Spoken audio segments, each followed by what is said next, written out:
Assalamualaikum warahmatullahi wabarakatuh. Bagaimana kabar kalian hari ini? Semoga kita semua senantiasa diberikan kesehatan oleh Allah Subhanahu wa Ta'ala.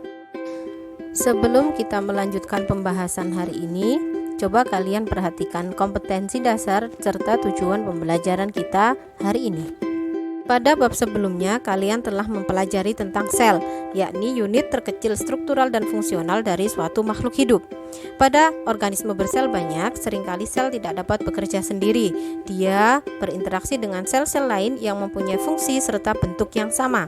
Nah, kelompok sel ini disebut sebagai jaringan. Kita akan membahas tentang jaringan pada tumbuhan terlebih dahulu. Yang pertama adalah jaringan meristem. Jaringan ini berfungsi untuk melakukan pembelahan sel tubuh yang terdapat pada titik tumbuh seperti ujung batang, ujung akar, dan kambium. Yang kedua adalah jaringan epidermis atau pelindung. Jaringan ini tersusun atas sel-sel yang tersusun sangat rapat. Jaringan ini berfungsi untuk melindungi jaringan yang ada di bawahnya. Biasanya dia terdapat pada permukaan akar, batang, maupun daun. Yang ketiga adalah jaringan parenkim atau jaringan dasar. Jaringan ini menyusun sebagian besar tubuh tumbuhan. Jaringan ini tersusun dari sel-sel hidup yang berdinding tipis serta mempunyai banyak rongga di antaranya. Fungsinya adalah memperkuat jaringan lain, tempat menyimpan cadangan makanan, serta tempat pertukaran gas. Selanjutnya adalah jaringan penyokong atau penguat.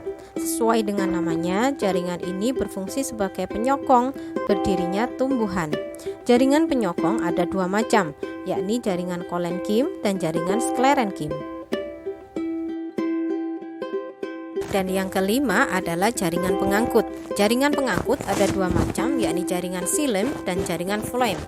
Jaringan xilem mengangkut air dan zat-zat terlarut di dalamnya dari akar ke daun. Sedangkan jaringan floem mengangkut hasil fotosintesis dari daun ke seluruh bagian tubuh tumbuhan. Coba perhatikan gambar berikut ini sebagai ilustrasi pembedaan xilem dan floem.